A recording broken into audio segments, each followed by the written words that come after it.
What is going on, guys? Smooth Racing here, back with a brand new video, and today we've got our F1 2014 Malaysian Grand Prix review, and what a cracker it was. It's just taken place this morning from Sepang in Malaysia, and it was a fantastic race. Lewis Hamilton won from Nico Rosberg, Sebastian Vettel, Fernando Alonso, Nico Hülkenberg, Jenson Button was in 6th, Felipe Massa, Bottas, Magnussen, Kvyat stole the last point for Toro Rosso, and Grosjean, Raikkonen, Kobayashi, Ericsson and Chilton completed the finishes. Those who retired were Maldonado, Sutil, Ricciardo, Bianchi, Gutierrez, Verne and Sergio Perez, who did not start sadly after he had an engine problem and his car never actually made it onto the grid or indeed started the Grand Prix. But what a race it was. The race started then with Lewis Hamilton in pole position, Vettel completing the front row, and Rosberg right behind his teammate in 3rd position. So it's set for a great start, and all the cars managed to get away. Unlike last week, they all managed to get through turn 1 safely, and Rosberg yet again had a brilliant start and got into 2nd, nearly challenged Hamilton, and then Alonso. The Ferraris both had great starts, but Ricciardo was a surprise mover as he went down the inside of both Ferraris and then took his teammates round the corners of turn 3, 4 and 5, and Ricciardo managed to move himself up into 3rd place and so nearly challenged Rosberg for 2nd.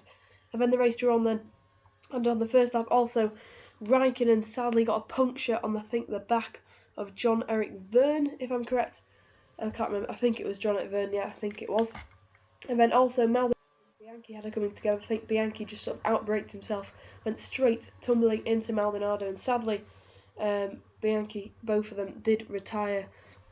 And of course Bianchi, great shame for him in his Marussia. So he got quite a good qualifying, managed to qualify ahead of both of the Caterhams and Marussia. So had quite a good start, but sadly just outbroke himself and smashed into Maldonado, taking them both out.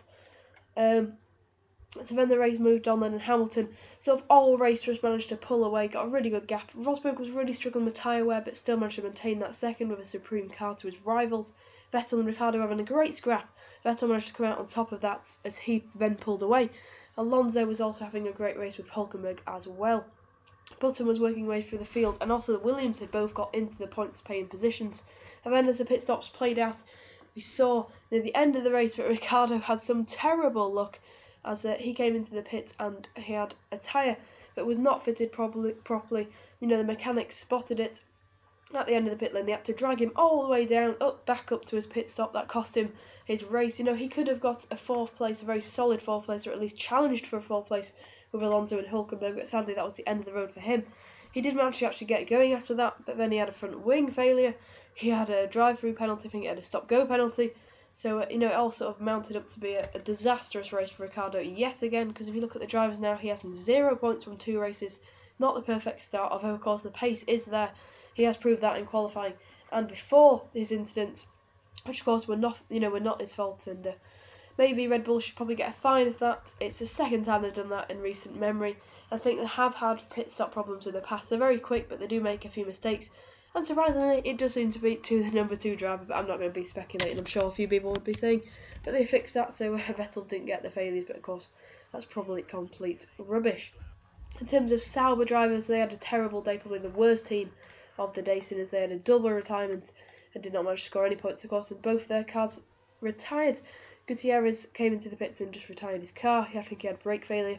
And then Sutil actually retired on the exit of the last corner, and luckily didn't bring out safety cars. The stewards did manage to move that car out of the way to carry on the racing, and we got a great battle throughout the field really. I think Magnussen made contact on the opening lap, and that meant that he had lost a bit of downforce and wasn't quite as fast as he'd hoped to be, and he was kind of holding up the 2 Williams, and I think just ahead of he lost out to his teammates as well. So he was, had quite the train of cars behind him, and that produced some really good racing. We definitely saw a lot better racing and a lot more overtaking in this race than we did last time out in Australia. We did see, with varying strategies, I think in the end, everyone went for free stopper, apart from Nico Hülkenberg, which I think went on a 2-stopper. I think most people went on a free stop, and that was definitely the better strategy to go on. It turned out in the end, but despite this, Hülkenberg still managed to get a brilliant 5th place to back up his brilliant result from last week as well. I think he got a 4th last week, didn't he? So that's really good for him. maybe a bit, I think 5th. It could have been 5th actually last week as well, so he's got 2 solid 5th places there.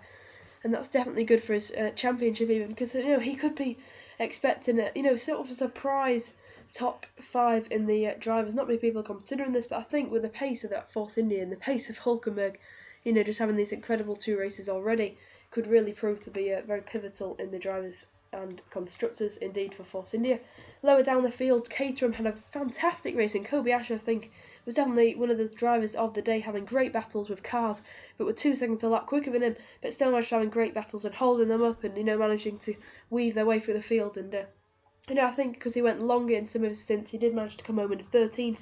He was battling with some of the cars through it, but I think he ended up about a few laps down. He came home in 13th, which means he moves ahead of Chilton in the drivers, and he moves Caterham above Marussia in the constructors. And also Lotus had their best race of the year, a lot better than last week. Well, it's sort of a step forward from last week, but they actually got a car to the finish. No one expected it, including myself, for them actually to get a car to finish, as Grosjean just finished 2 seconds behind Kvyat, who got the last points paying position. So a great race from Grosjean. What else haven't I mentioned then? Well, Massa, quite a strange thing to happen at the end of the race where Massa got a message saying Valtteri is faster than you. So I thought it was quite funny how they used the wording is faster than you, like they did with Fernando is faster than you. That was quite strange, maybe just a coincidence, but Massa anyway ignored this, stayed ahead of Bottas, and I think he was with all rights to do that. He wasn't just holding up Bottas, I suppose he was holding Bottas up a bit, but I think Bottas wasn't really close enough to make a move. And I think, Massa would have literally had to pull over to the side and slow down to let Bottas pass. So I think, there could be a bit of a few words exchanged and maybe a bit strained relationship between the drivers and the team maybe now. But we'll have to see how it progresses throughout the season if that's an important factor we might see. Is, of course, Massa spent, his whole career playing second fiddle to Schumacher and to Alonso, to numerous drivers throughout his career. So he won't want to be being held up by Bottas now. But McLaren had a very decent race, but I don't think the race pace was really there. But we saw last week, Button finished 6th, which was probably outraced his car. But I don't think he should have really. Probably slower than the Williams on race pace. I did notice the Williams were actually saving fuel and had a lot of fuel in reserve, but didn't seem to use it towards the end of the race. Then Magnussen came in 9th.